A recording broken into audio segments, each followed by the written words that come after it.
E aí, pessoal, como vocês estão? Aqui é o professor Gael. E hoje nós vamos dar continuidade à aula de educação financeira. A aula de hoje, vamos falar sobre algumas siglas, né? Que vocês já devem ter ouvido falar, né? Tipos de investimentos, certo? Como CDB, RDC, LCA, LCI, assim por diante.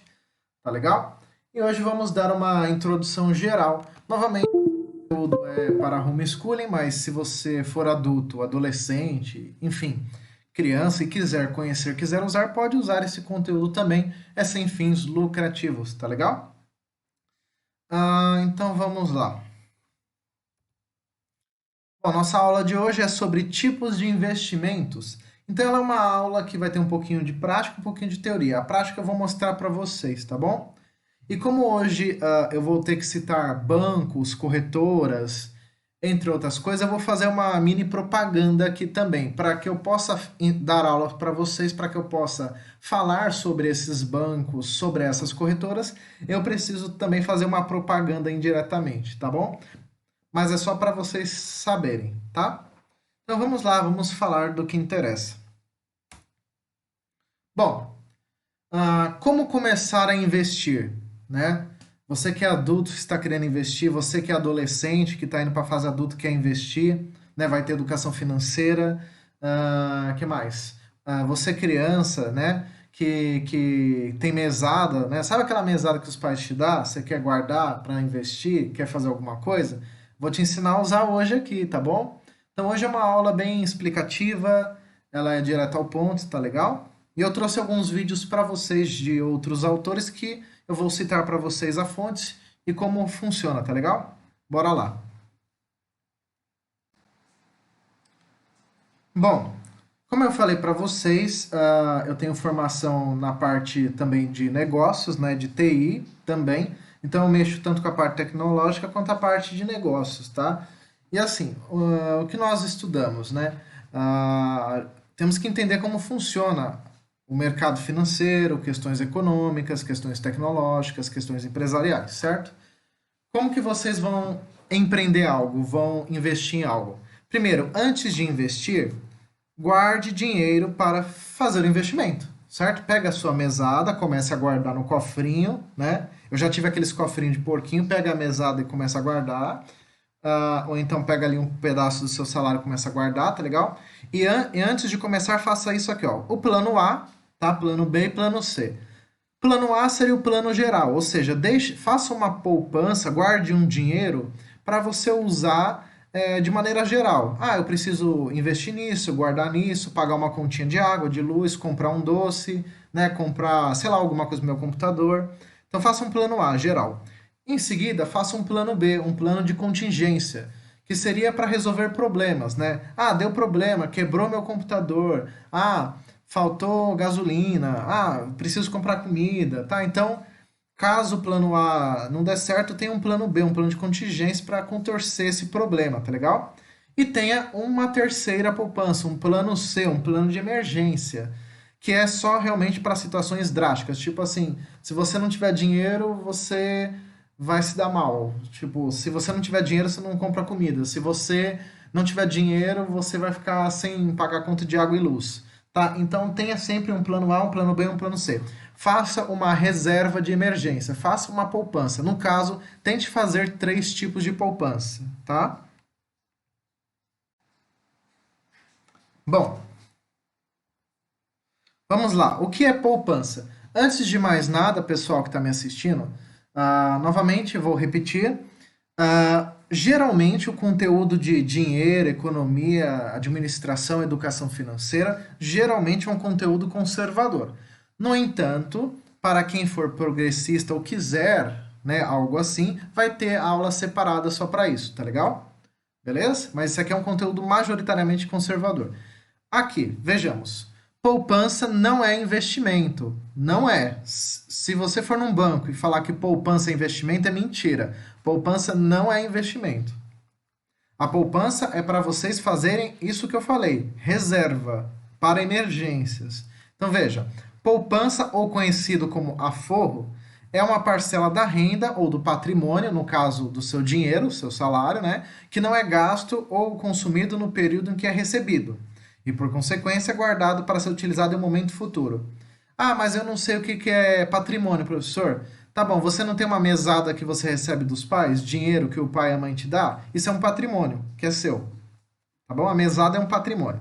Para a economia, poupança é um conceito amplo que se refere a toda receita não destinada a consumo imediato. Ok? Portanto, o rendimento atual da poupança hoje é de 0,5% ao mês, mais a taxa referencial, que está zerada desde setembro de 2017. Em outras palavras, assim, a poupança ela vem de mês em mês, mas nós só vemos o resultado no fim do ano. Basicamente, só vemos de ano em ano, né? De mês a mês vem muito pouco valor, vem migalhas, né? Vem centavos, reais, vem muito pouca coisa, certo? Bom, eu falei para vocês nas aulas passada, retrasada, que o Brasil tem uma taxa chamada taxa Selic. E a taxa Selic hoje, nos dias atuais, está de 10,35%. Isso vai ter uma interferência na nossa poupança, né? Vai interferir nos investimentos, ok? Dependendo de como está a taxa, ela pode aumentar ou pode diminuir. Vejamos.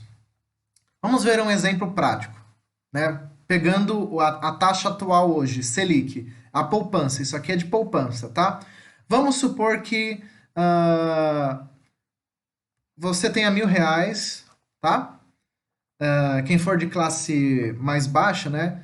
Eu vou colocar um valor mais baixo para representar, né? E de classe um pouco mais alta, um valor mais alto. Vamos supor que você é da classe mais baixa. Ou de uma classe média, não sei. Então, vamos supor que você tem R$ 1.000 sobrando.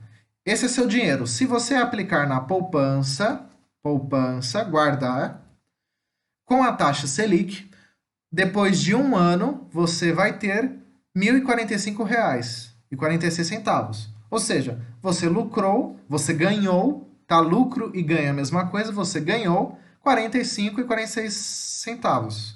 R$ 45,46. Isso em um ano. Isso para aquelas pessoas que são mais da classe baixa, que têm menos condições, que a gente sabe que tem essa situação. Para as pessoas que têm uma reserva sobrando, vou pôr aqui R$ 1 milhão. Vamos supor que você ganhe na loteria e consiga ganhar R$ 1 milhão, ou seus pais ganhem na loteria, certo?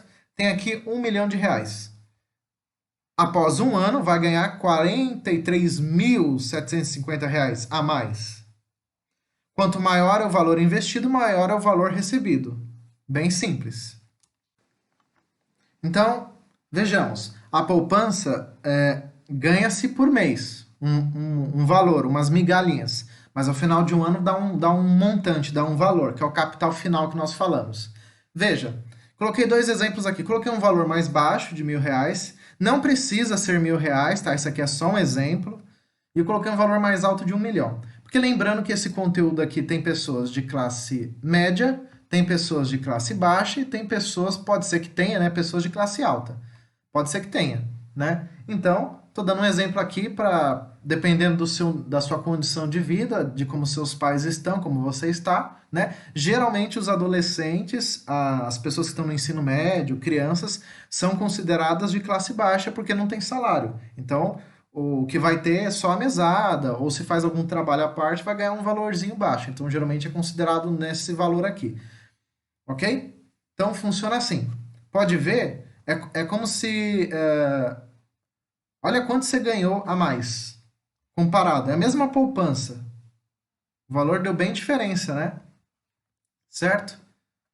Mas vamos lá.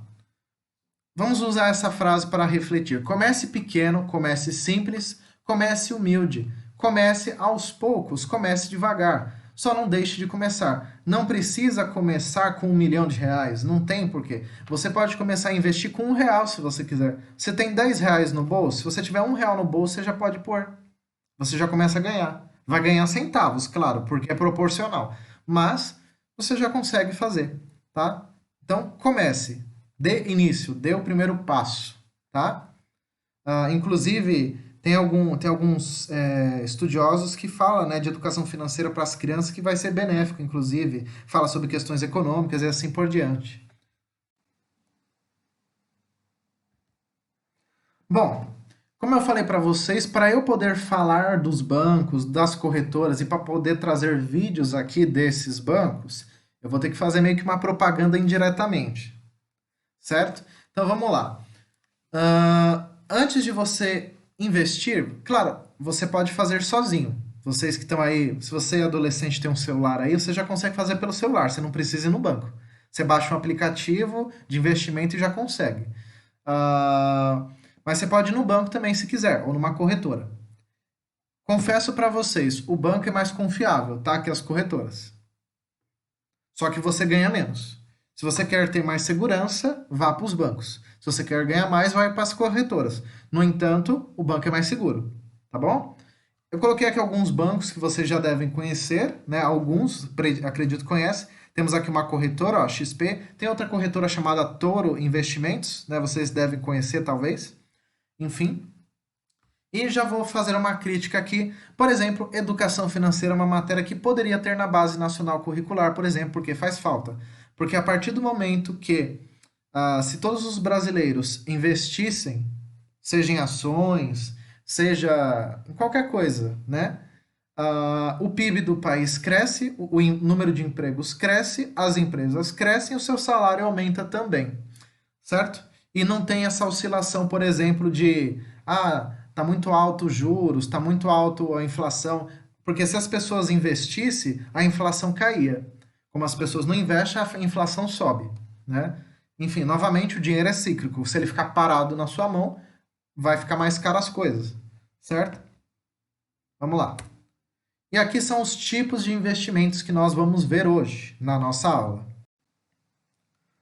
Acredito que alguns de vocês já devem ter ouvido falar, ou pelo menos os pais de vocês já devem ter ouvido falar, né? Nós temos o CDB, LCA, LCI, RDC, Previdência, Tesouro Direto, renda fixa, juros pré-fixados, juros pós-fixados, fundos de investimentos, ações, CDI, tem o câmbio. No entanto, o câmbio é um tema que eu não vou trabalhar nessa aula, a gente vai ver em outra aula, né? Títulos de capitalização e câmbio, vamos ver em outra aula, porque senão a aula vai ficar muito grande, né? Só para eu falar tudo isso aqui, já vai essa aula toda aqui.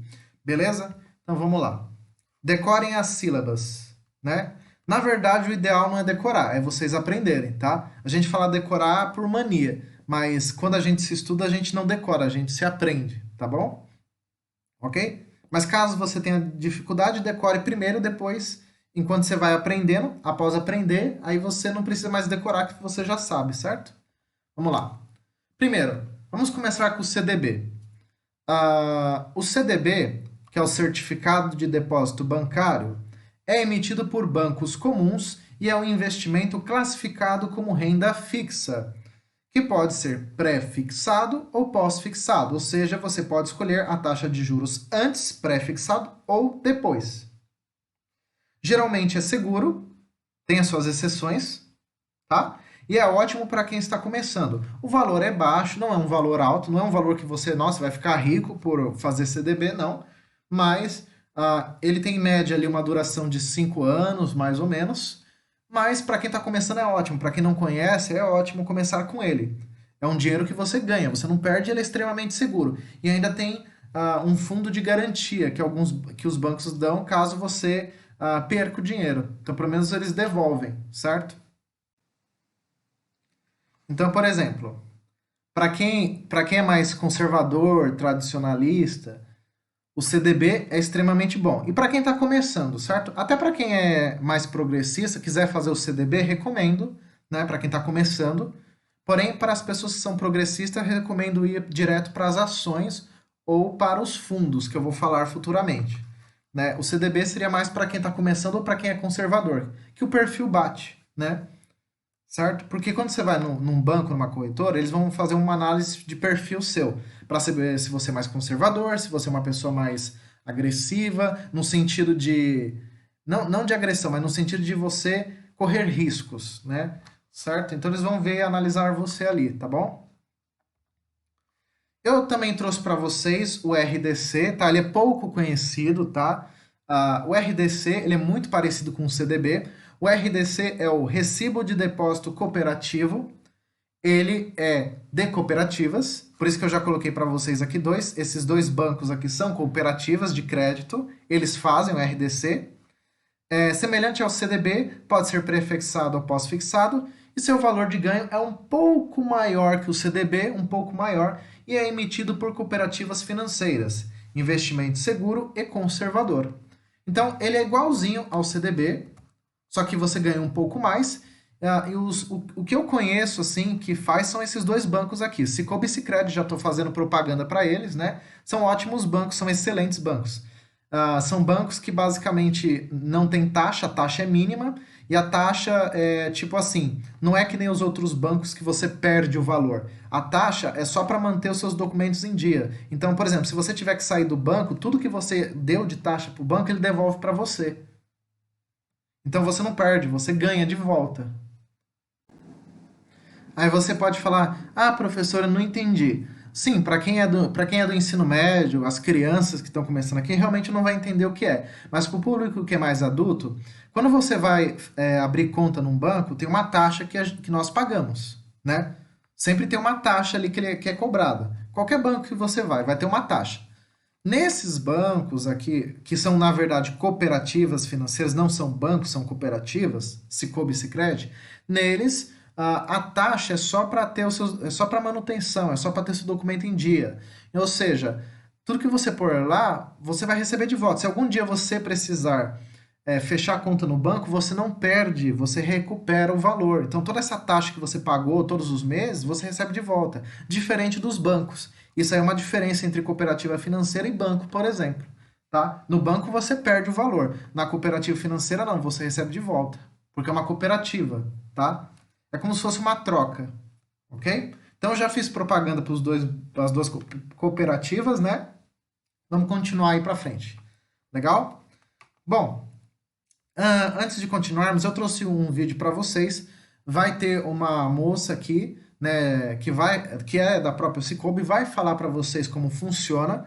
Após esses vídeos, eu volto para vocês e nós continuamos a aula, certo? Legal? Recomendo fazer esses bancos para quem quer começar, que são bancos muito bons, tá? São cooperativas financeiras muito boas, tá legal? Vamos lá.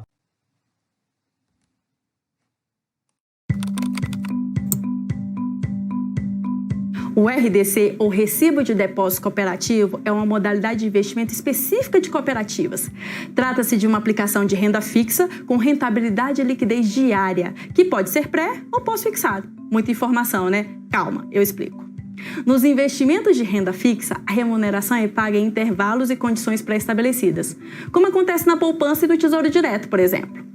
No caso do RDC, a rentabilidade é diária, então todo dia o seu investimento cresce e no momento do resgate, o valor disponível é sempre maior.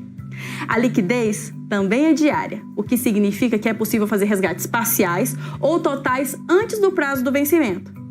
Outro ponto importante é que o RDC, no momento em que você contrata, também é possível escolher se a remuneração vai seguir uma taxa definida no momento da aplicação, que chamamos de pré-fixada, ou se a taxa será atrelada a algum tipo de indexador, como o CDI, por exemplo. Aí dizemos que a taxa é pós-fixada. Isso significa que quem não tem pressa em resgatar o valor pode negociar taxas melhores com foco no longo prazo. Por outro lado, quem deseja ter a opção de fazer o resgate quando precisar, conta com a tranquilidade da liquidez diária. Falando em tranquilidade, o RDC é garantido pelo FGCOP, o Fundo Garantidor do Cooperativismo de Crédito, até o limite de R$250 mil. Ou seja, é uma ótima opção para quem busca rentabilidade, mas não abre mão de segurança. Quer saber mais sobre o RDC? Acesse o nosso site cicobi.com.br ou continua aí na playlist que eu te explico todos os detalhes. Bom, como vocês viram, aqui ela deu uma explicação do que seria o RDC, tá? E agora um outro vídeo mostrando uma comparação entre o RDC e o CDB para vocês, tá legal?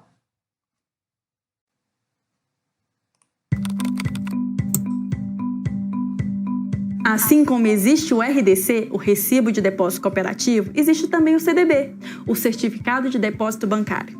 Todos os dois são títulos de renda fixa que funcionam de forma muito parecida. Ou seja, os recursos que são investidos nessas aplicações vão para a própria instituição financeira que paga juros aos investidores. A diferença é que o RDC é emitido por cooperativas de crédito, enquanto os CDBs são emitidos por bancos. Assim, a principal diferença é que o RDC funciona como um incentivador do próprio movimento cooperativista, pois ele ajuda e muito no desenvolvimento socioeconômico da comunidade onde a cooperativa está. E quem conhece esse movimento sabe que ele é um modelo muito mais justo e humano. Para fechar, contratando o RDC, o investidor pode aumentar sua participação nas sobras distribuídas pela cooperativa, que são proporcionais à movimentação de cada cooperado. E aí, já pensou nisso? Quer saber mais sobre o RDC? Acesse o nosso site cicobi.com.br ou continua aí na playlist que eu te... Bom, vamos lá. Bom, como eu mostrei para vocês aqui, ela deu uma explicação, né? Certo? Como funciona o RDC e o CDB, certo? Novamente, esse conteúdo é gratuito, eu tive que fazer uma propaganda, né, dos bancos indiretamente aqui. Todos os méritos pertencem ao banco. Vai lá, acompanha o canal do pessoal aí, o canal ali do banco. O banco explica, né? Tem canais de YouTube, tem sites oficiais, lá eles explicam passo a passo como funciona, como você faz investimento.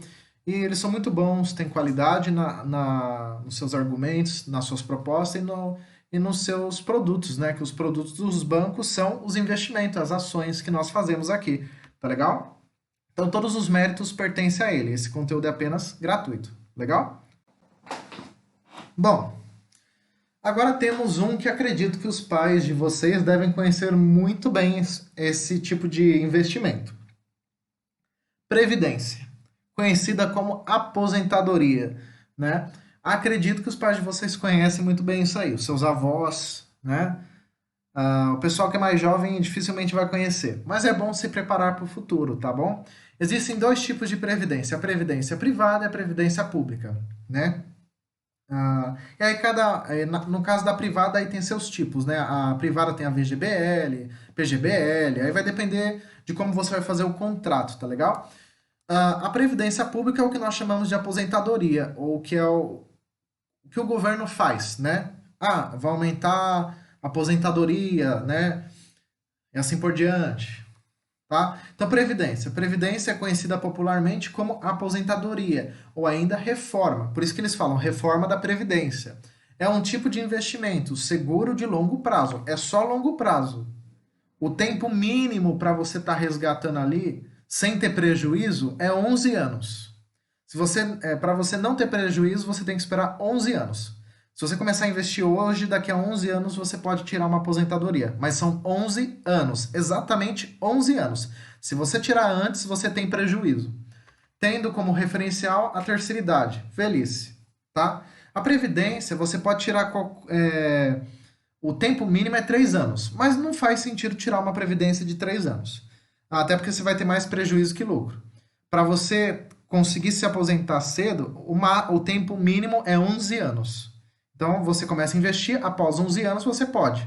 Só que aí é, no caso, previdência privada, tá? Previdência pública, aí vai depender da idade e do gênero. Por exemplo, no exemplo que eu vou falar agora.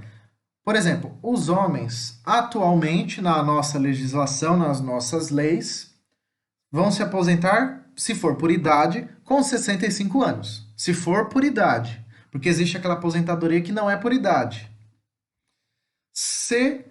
E as mulheres são 62 anos.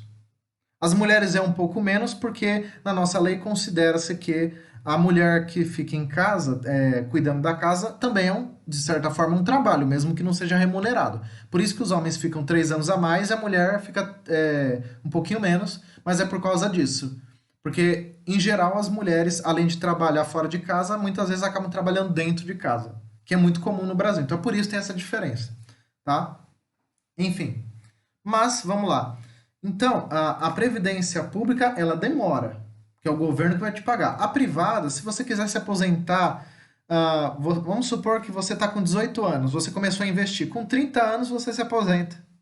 29 anos, porque você tem que esperar 11 anos para se aposentar. Então, com 29, 30, você se aposenta. No entanto, A aposentadoria sua, privada, ela tem um limite, diferente da pública. A pública eles vão te pagar a vida toda. A privada é só aquele valor que você investiu. Então, se acabou o dinheiro, você fica sem. É uma aposentadoria que acaba. Se você quiser que ela dure, você tem que colocar valores altos e colocar um prazo maior. Certo?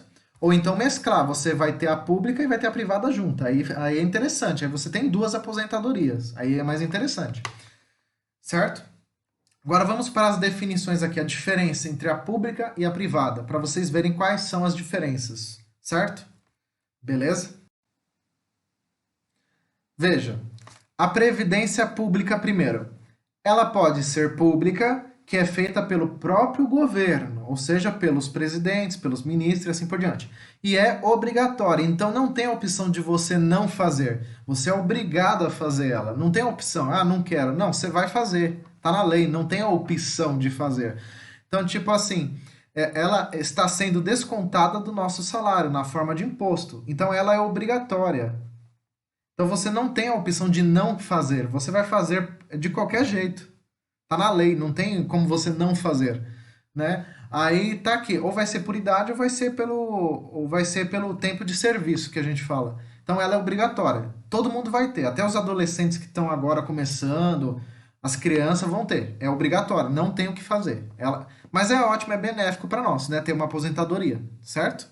E a privada funciona assim: ela pode ser privada, feita em bancos ou corretoras, que as corretoras também podem fazer previdência, aposentadoria, podendo escolher a modalidade, a forma e a quantidade de ganho mediante um valor mensal descontado do salário. Então, a previdência privada, você escolhe quanto você quer ganhar. Você escolhe quando você quer se aposentar. Eu quero me aposentar com 30 anos, com 40, você consegue. Eu quero colocar por mês R$ 50 de aposentadoria. Então, todo mês vai descontar R$ 50. Você consegue. Por mês, eles vão descontar 50 e vão fazer a sua aposentadoria. Então, você escolhe o tempo, a forma, a modalidade, a quantidade, né? E assim por diante. Então, a paga tem essa vantagem. Você escolhe o tempo que vai ser, como vai ser, de que forma, quanto você vai gastar e assim por diante. A pública não tem opção, é o imposto mesmo, certo? A diferença é que a pública dura a vida toda e a privada ela tem um limite. Se o seu dinheiro acabar no banco, acabou a sua aposentadoria. Basicamente é isso. E anote uma coisa, vou dar uma dica para vocês, hein? Vocês que são aí adolescente, crianças, os pais que estão assistindo, vocês podem ter quantas aposentadorias vocês quiserem, vocês podem investir quantas quiserem. Eu quero ter 10 aposentadorias, você consegue fazer. Eu quero ter 3, você consegue. Eu quero ter 2, você consegue. Sempre uma vai ser pública, os demais serão pagas. Se você quiser ter 15 aposentadorias, você consegue, o banco faz, a corretora faz. Tá bom? Vamos lá. Mais um vídeo, eu vou ter que fazer propaganda de novo, tá? No caso aqui, esse vídeo ele vai dar uma explicação sobre bem breve, né? Bem básica ali da Previdência, tá? No caso é o Bradesco. Quem quiser investir, o Bradesco também tá aí, de portas abertas. Novamente, esse conteúdo é gratuito, então este vídeo é responsabilidade da Bradesco, tá bom? Ok? Vamos lá. Olá, eu tenho 2 notícias para te dar. Uma é que você vai viver mais. Bom, né? A outra é que você precisa se planejar para isso. Hoje muita gente está falando em investimentos, mas para falar em futuro e longevidade, é hora de falar dos planos de previdência Bradesco. Investir em um plano de previdência é uma forma de você diversificar os seus investimentos para ter uma renda adicional no futuro. Isso sem falar que é uma tranquilidade a mais para sua família. Se você tem investimentos, pense em dedicar uma parte para um plano de previdência Bradesco.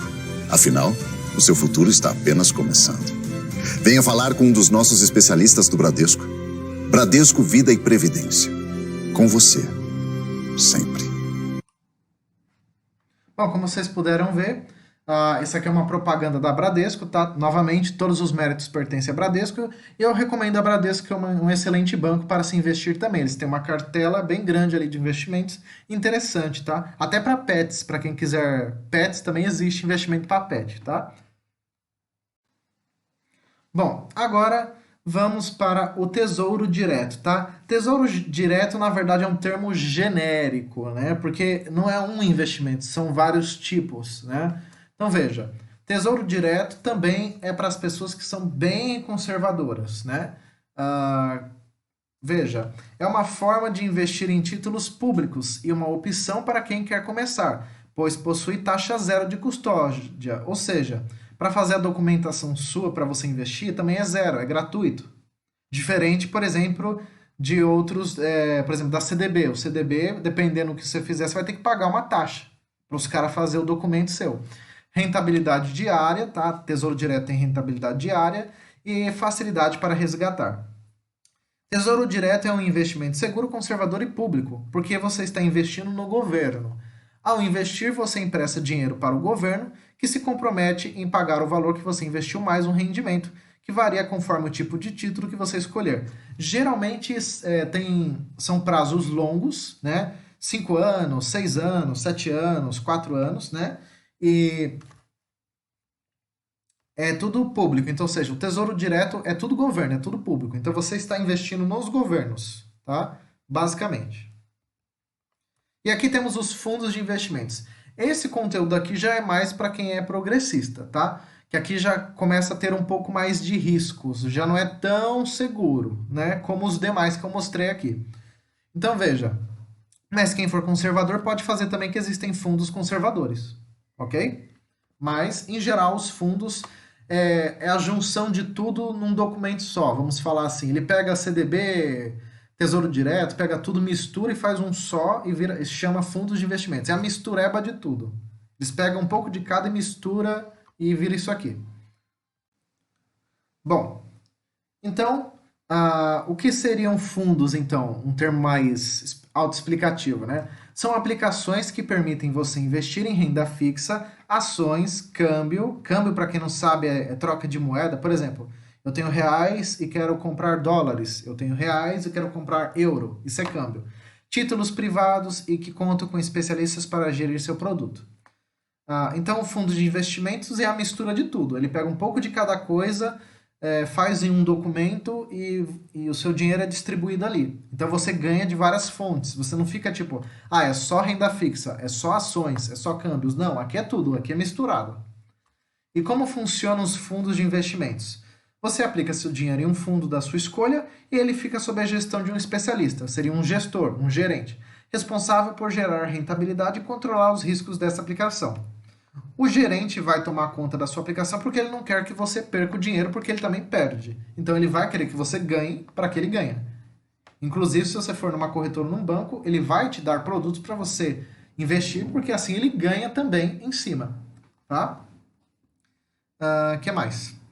Pessoal, vocês que estão vendo a aula aqui de hoje, que é uma aula de educação financeira, geralmente eu trago temas misturados. Então, hoje, por exemplo, num vídeo aqui citou a questão socioeconômica. Eu vou falar um pouquinho de questões de sociologia. Por exemplo, vou trazer para vocês Emile Durkheim. Emile Durkheim, ele é um sociólogo de direita, ele é um sociólogo que eu posso chamar de conservador, vamos falar assim. Ele é um sociólogo que defende o capitalismo, por exemplo. E as pessoas não sabem. Emile Durkheim, além de ser o pai da sociologia, um dos pais, né? Ele é um sociólogo capitalista. Então, ele defende o capitalismo. Ele fala que o capitalismo é um fato social, que eu vou trazer para vocês aqui no final da aula. Bom, tem mais um vídeo que eu vou trazer para vocês. E aí ela vai dar uma explicação geral sobre reserva financeira, enfim. E aí depois a gente continua, tá legal? Novamente, o vídeo é todo mérito do autor, né? Acompanhe lá o canal dele, acompanhe ali os canais que eu mostrei aqui, os bancos que eu mostrei, vão lá, dão like, conheçam os bancos, tá? Eu trouxe só alguns que eu não tenho como trazer todos, então vocês vão lá, conheçam, tirem as suas próprias opiniões a respeito do banco, tá bom? Tesouro Selic, Fundo DI, CDB, o que esses 3 produtos têm em comum? Essas são as principais alternativas disponíveis ao investidor brasileiro para montar uma reserva de emergência. Mas você sabe o que é uma reserva e por que é tão importante escolher bem os ativos que vão compor essa poupança? No vídeo de hoje, você vai aprender exatamente o que é um colchão de liquidez, para que e para quem ele serve, como montar uma reserva e onde investir os recursos para que ela seja de fato eficiente. Mas antes de a gente começar, eu convido você a se inscrever no canal do YouTube do Infomoney e nos acompanhar em outras redes sociais. Como o próprio nome diz, a reserva de emergência é aquela fatia do seu patrimônio que tem que ser reservada para imprevistos. É um dinheiro que tem que estar à mão para qualquer emergência. Pode ser por uma questão de saúde, um problema técnico na sua casa ou até a perda de um emprego. Por isso, qualquer pessoa tem que ter um colchão de liquidez, seja a mais iniciante ou a mais experiente no mercado financeiro, já que esse colchão funciona como um seguro. Esse é o primeiro passo a ser dado por todo investidor. O valor ideal para você montar uma reserva de emergência vai variar conforme o seu perfil de investidor, se mais conservador ou mais arrojado. Então, deixa eu dar uma explicação para vocês. Bom, lembra que eu falei para vocês que sobre o perfil? Então, as pessoas que são conservadoras geralmente são tradicionais, os céticas são mais voltadas a coisas seguras, certo? As pessoas arrojadas, eu posso dizer assim, um pouco mais liberais, umas pessoas um pouco mais progressistas, são as pessoas um pouco mais arrojadas, já arriscam correr alguns perigos, alguns riscos, vamos falar assim. Então o banco ele vai analisar você para saber se você é conservador ou arrojado. E assim ele vai determinar, ele vai te indicar, né, se você se enquadra mais com um investimento seguro ou um investimento de maior valor, mas que tenha riscos. Quanto maior o risco, maior o ganho. É assim que funciona nas finanças. Vamos lá. Mais arrojado e, claro, da sua renda. Idealmente, você deve pensar em pelo menos 3 meses dos seus gastos médios mensais. Nessa conta, inclua todos os seus gastos frequentes, seja com água, luz, gás, academia, internet e tantos outros. Se você preferir ter uma segurança maior, aumente essa reserva para pelo menos 6 ou 12 meses dos seus gastos médios mensais. O importante é você dormir tranquilo, ciente de que vai ter um valor reservado para imprevistos. Se você perder a sua renda de uma hora para outra, você vai ter a quem recorrer, no caso você mesmo, nessa reserva de emergência. E, claro, sem comprometer investimentos mais voltados para o longo prazo. E é importante lembrar que você não precisa montar essa reserva de uma vez só. Você pode começar aos pouquinhos, guardando um pouco todo mês e revisitando o valor reservado toda vez que for necessário. Por fim, a gente chega a um ponto de grande atenção. Em que produtos financeiros investir a sua reserva de emergência? Então, pessoal, quando ela fala onde investir, aí que vem a questão. Como eu falei para vocês, para quem está começando, foque primeiro em fazer a reserva de emergência, que é a poupança. Lembra plano A, plano B, plano C? Depois, veja o que vai investir. Veja o banco, a corretora correta, certo? Siga o passo a passo. E aí veja se você é mais conservador ou se vai ser um pouco mais liberal, vamos pensar assim. Aí, após isso, veja quais são os produtos que mais te interessam. Recomendação minha é que comece primeiro com CDB, RDC, Previdência, Tesouro Direto, e aí depois que dê certo, tiver lucro, aí investir em fundos e ações que são mais perigosas, por exemplo. Características essenciais para escolher a sua aplicação: acessibilidade, liquidez e segurança. Quando a gente pensa em segurança, significa dizer que não dá para perder dinheiro aqui. Essa é justamente uma poupança para emergência, então o investimento escolhido tem que ser de baixo risco.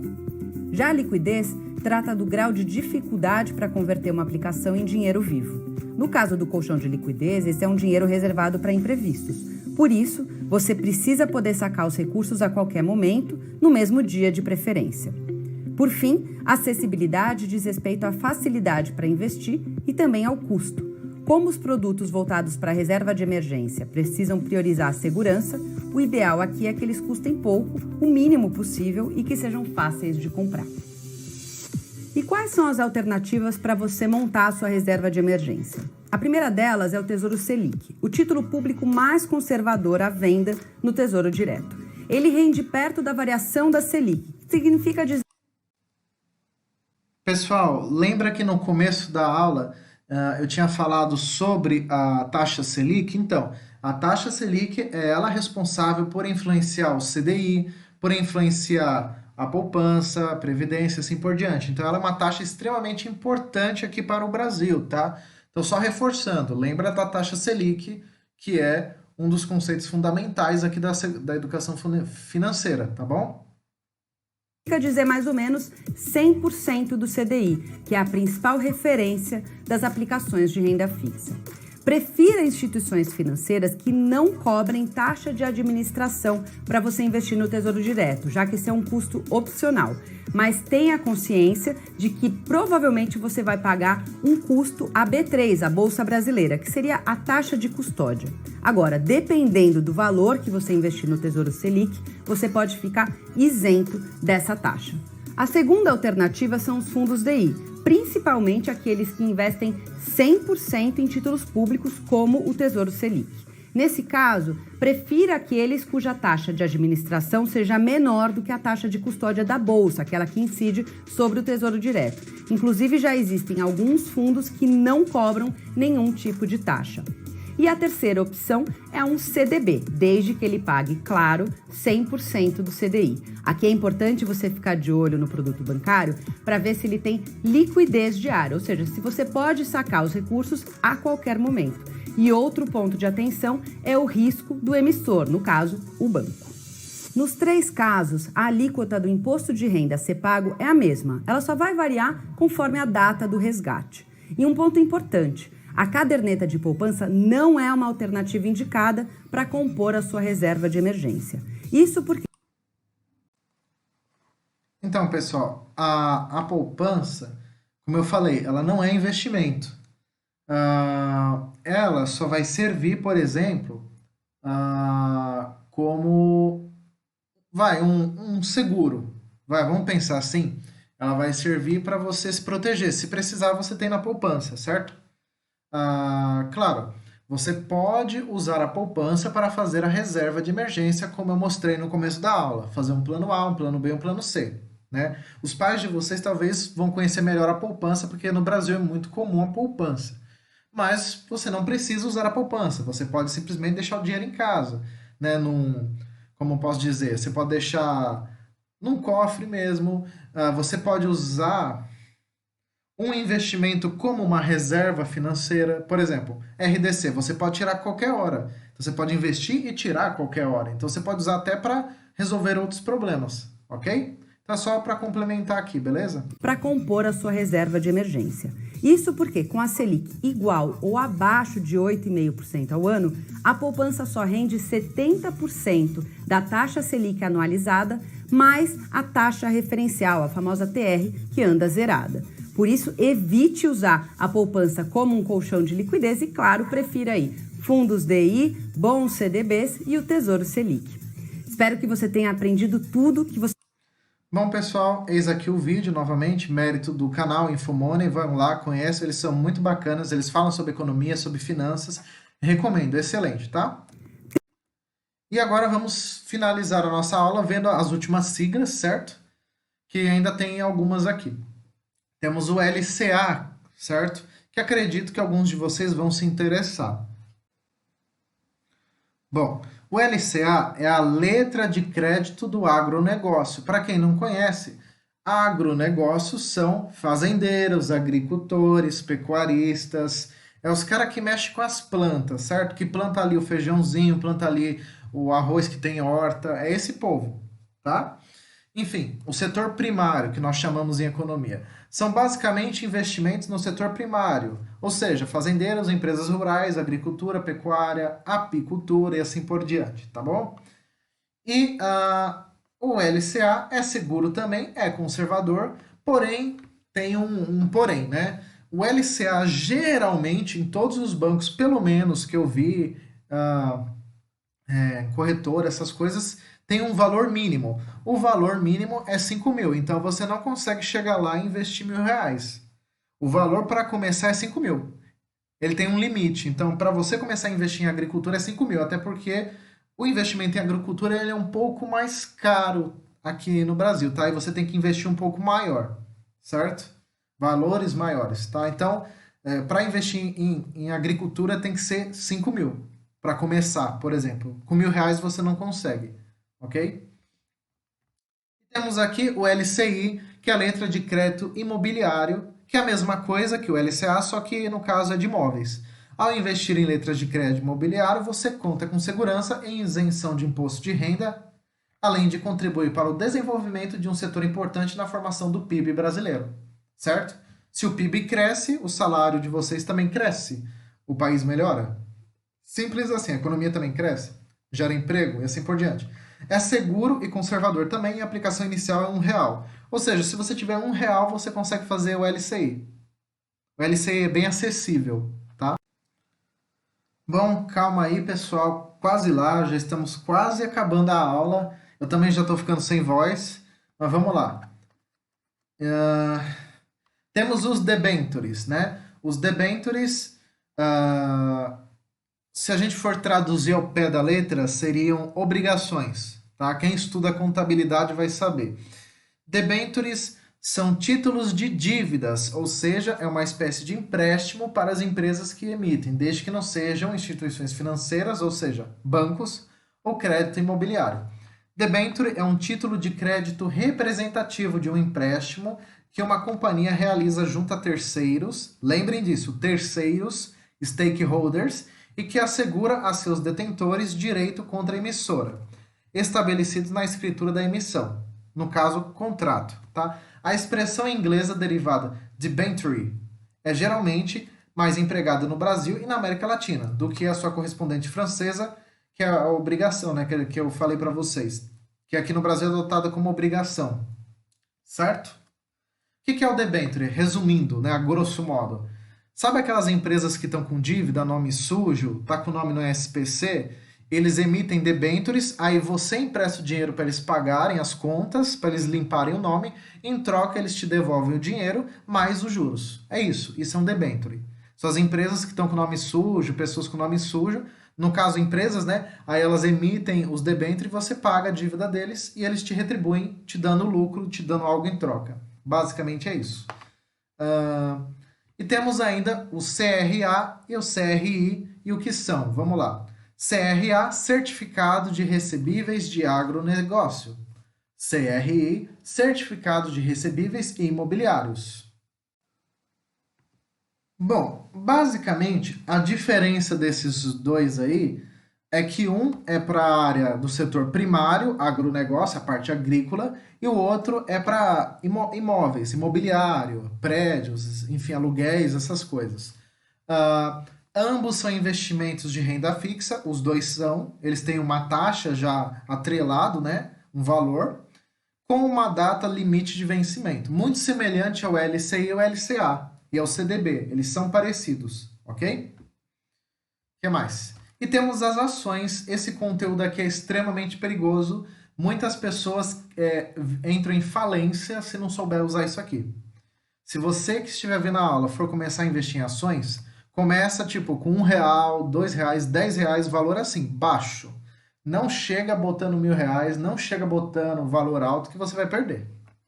Porque as ações, o banco não olha para você, é você que se vire com os gráficos. O cara só vai mostrar assim para você, olha, empresa tal lucrou, empresa tal faliu. É só isso. Você que se vire por conta própria. Se você não souber ler gráfico, não souber interpretar o que está acontecendo na economia, você quebra. Isso aqui é você e Deus e se vira. Basicamente é isso.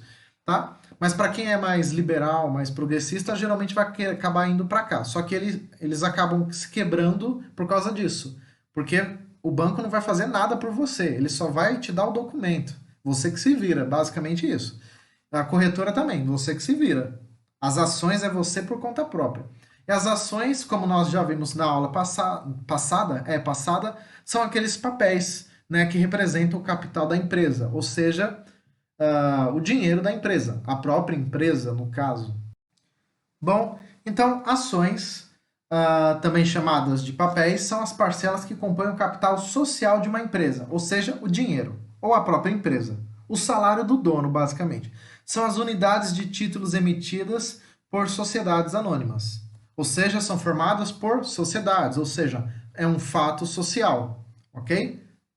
Eis que agora eu vou começar a citar um pouco de sociologia no meio da aula aqui. Quando as ações são emitidas por companhias abertas ou assemelhadas, são negociados em bolsa de valores, B3, Bovespa, ou no mercado de balcão, que é também conhecido assim. As ações representam a menor fração do capital social de uma empresa, ou seja, é o resultado da divisão do capital social em partes iguais, sendo o capital social investimento dos donos da empresa, ou seja, o patrimônio da empresa, certo? Esse dinheiro que é onde o dono vai lá, investe, paga funcionário, paga conta de água, de luz, tá? O salário dos seus pais é o capital social da empresa. A mesada que vocês ganham, podemos fazer uma analogia, seria o capital social de vocês.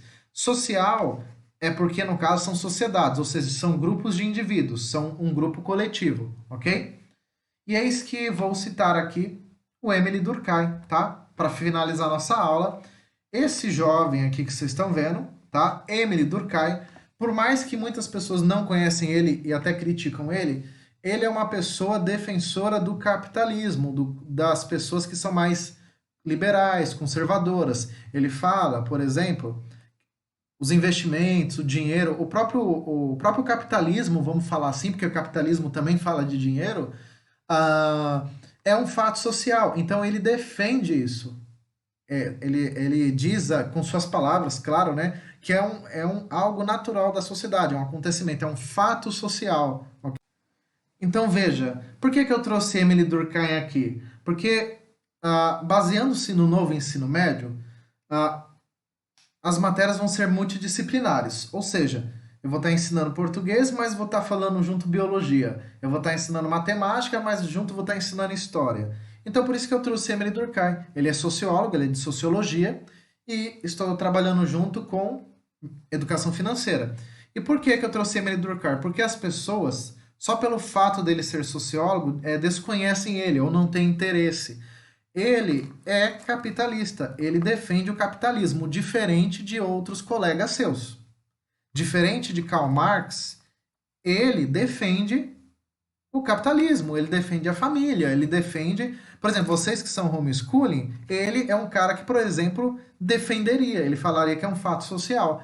Então, veja, só para vocês conhecerem que tem sociólogos que têm uma visão capitalista, uma visão conservadora, uma visão mais de direita, mais liberal, tá? Então, sim, Émile Durkheim fala que o capitalismo é um fato social, que é o que nós estamos trabalhando aqui, que tudo isso aqui é capitalismo, tá? Para quem ainda não sabe, não percebeu, tudo que nós estamos vendo aqui é capitalismo, tá? Então, sim, ele é um defensor, assim como Adam Smith, tá? Então é bom vocês conhecerem ele. Ele é uma pessoa que apoia, tá? Ele vai contra a doutrina, ele vai contra essa ideologia de esquerda, né, que as pessoas falam, certo? Ok? Eu diria que ele é mais liberal que conservador, mas ele defenderia também pessoas conservadoras pelas suas falas, pela sua tese, ok? E assim terminamos nossa aula. Bom, espero que vocês tenham gostado e os títulos de capitalização e câmbios vamos ver na próxima aula, senão vai ficar muito grande. Beleza? Ficamos por aqui. É isso aí. Valeu. Falou!